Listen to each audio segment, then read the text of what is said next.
Une cérémonie très émouvante ce matin dans un petit village de la Loire qui s'appelle Saint-Just-en-Chevalet.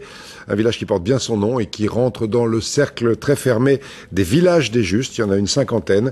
Des villages où des habitants ont hébergé des familles juives pendant l'occupation allemande. À Saint-Just-en-Chevalet, Guillaume Frixon, Patrick Delanne. Saint-Just-en-Chevalet, 1 millier d'habitants et une mémoire toujours aussi vive. Dans cette ferme isolée, Anna, 90 ans, se souvient parfaitement de Charles qu'elle a recueilli et caché en 1943. Un enfant juif de 2 ans à peine dont elle s'est occupée 2 années durant au péril de sa vie alors qu'elle n'avait que 25 ans. Et même si Saint-Just était en zone libre, une cache était prévue au cas où, au-dessus du poulailler. Et ils arrivaient là. Ils avaient faim, les pauvres. Ma mère leur attrapait toujours une soupe. On écoutait descendre sous soupe. Quand il mangeait, bonneuse, il avait peut-être rien mangé de 2 jours. Il croyait qu'il y a dans la guerre, il y en a qui ont été malheureux. Mais ceux qui sont venus là, on leur a toujours donné, soit des œufs, du lait, du beurre, ce qu'on pouvait.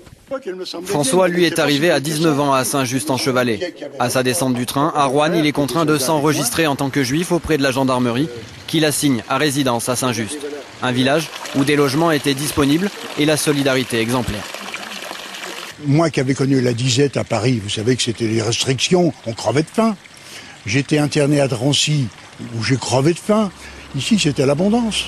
Alors, pour moi, c'était le paradis. Dans cette commune isolée, au cœur des forêts, plus de 150 juifs auraient été ainsi recueillis par une vingtaine de familles. Pour nous, ce sont des sauveurs. Et moi-même, j'ai été sauvé, j'avais 10 ans.